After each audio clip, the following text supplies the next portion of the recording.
Championship saga, today playing their 7th match of the summer and their 4th in a row.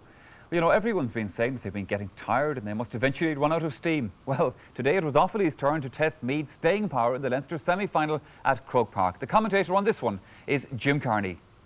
Meath are giving a new meaning to the popular GA expression Sunday after Sunday, but while they've been here in wind and rain through most of June and July, today the sun shines brilliantly on Croke Park.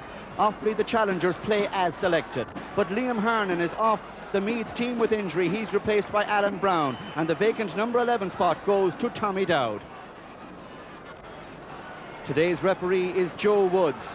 Dublin's defeat in the Leinster Championship has given the county a chance to provide a big match referee today, and while this is the same old story for Meath, the colours are, as you see, are different. Today Meath go for the maximum of gold, the minimum of green. Tommy Dowd was holding. Nick Devine gets the free. The first touch for Brendan Lowry, one of Offaly's 3 heroes of 1982. Brendan and his brother Mick and Porrick done, and here's Vincent Claffey hearing towards goal but giving the ball away just at the time he might have been thinking of either a goal or a penalty. Kevin Foley it was who came back to cover for Meath, and let me tell you incidentally that Kevin Foley has taken over the captaincy of the Meath team. Liam Hayes, the captain, under suspension. Bernard Flynn. Bernard Flynn with all the time and room, and he's far too experienced and far too accurate to spurn a chance like that.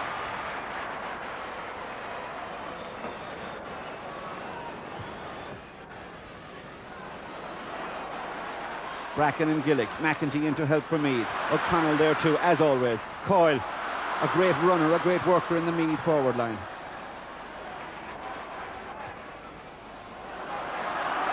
Looking for O'Rourke, who beats off the challenge of 2 Offalymen there. O'Rourke on the favoured left foot. That's a lovely point by Colm O'Rourke. And he'll thank Colm Coyle for good work and good passing. Dowd has gone free.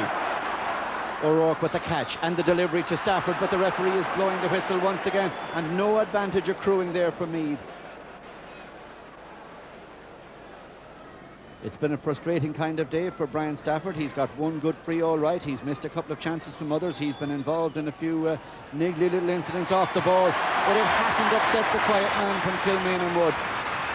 He's kept his composure, he's kept his cool, and he's maintained his accuracy.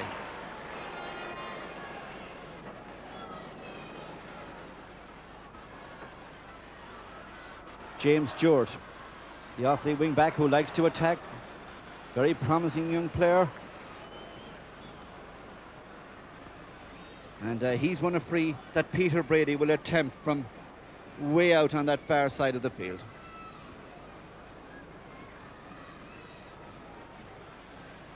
Peter Brady looking to Vincent Claffey to get the score. Claffey across the face of the goal. That's a good effort by Vincent Claffey. But it has taken Offaly all of 30 minutes, less 10 seconds, to get their first score of the match. The man who got it, Vincent Claffey from the Doon Club. Peter Brady, who, when he got no change out of Mick Lyons, came out to centre forward and then past midfield looking for the ball. And he gets a good ball to Michael Dignan, and that's the first good through pass we've seen from an Offaly man all day, and then they give it away.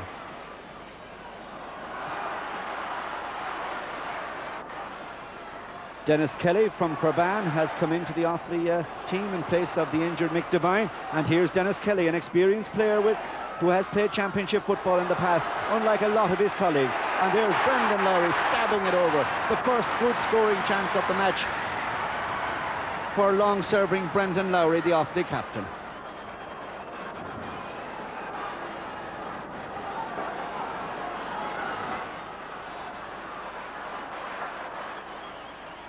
Colm O'Rourke with Dennis Kelly putting in the challenge to Brian Stafford. And Stafford under a bit of pressure, but so comfortable on either foot, left or right. Brian Stafford with a lovely point from play, his first of the match, but what a good one it was. His first from play, that is. He's already had 4 frees.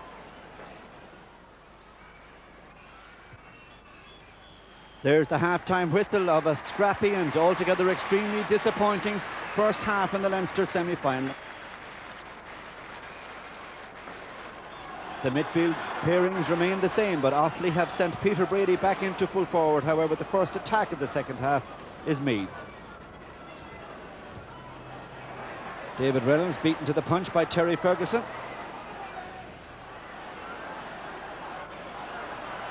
And Reynolds had to go hard for that one, but he touched it on the ground.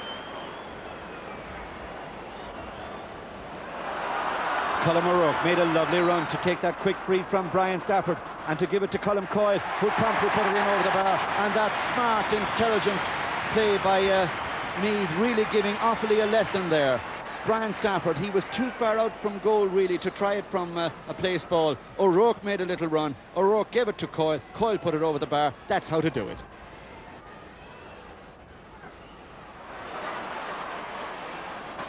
Gillick to Flynn. It starts all over again for Meath.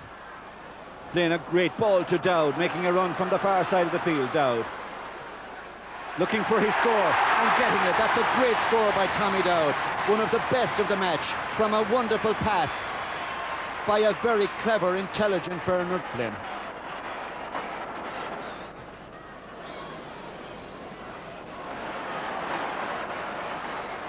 Beggy stretching the Offaly defence.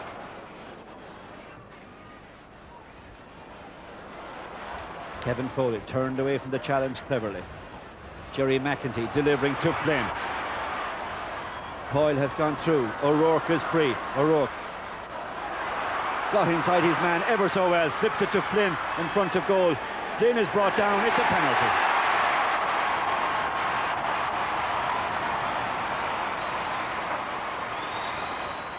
In the 21st minute of the second half, penalty by Brian Stafford, goal.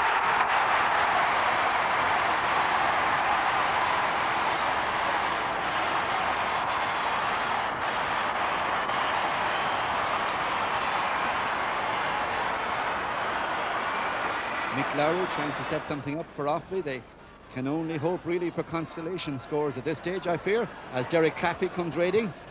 There's a point there for Derek Clappy. That there is, and Derek Clappy certainly one of Offaly's better performers. Pádraig Dunn must be very, very disappointed indeed that all his hard work has come to naught. But he'll surely understand that it's hard to contain a team with the likes of Flynn and Stafford and O'Rourke when they come raiding. And there's a goal or perhaps another penalty here. Well, goalkeeper Laz Malloy was in control of it, but eventually it's gone in.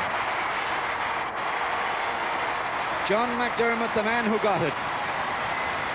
The man it was said for so long would take over eventually from Jerry McEntee in the Meath midfield. Well, he's taken over from Jerry McEntee today simply because McEntee has been rested for the last 5 minutes. But John McDermott, what a moment for him, going in and at the second attempt getting himself a championship goal. Well, for the past 35 years. To date, he's scored 443. That's 55 points in all. It's now overtaken Matt Connor's record in 1980 of 531 for just 4 matches. Matt's brother Richie is now the Laois boss and hopes for an end to the Brian Stafford story for this year at least. Meath's formation today is the strongest available. Liam Harnan is back in the number 6 shirt. Liam Hayes has completed a brief suspension, while Tommy Dowd looks for another highly profitable afternoon at centre forward, now that Colm O'Rourke has returned to the front line. Richie Connor's 15 includes just 2 players with previous Leinster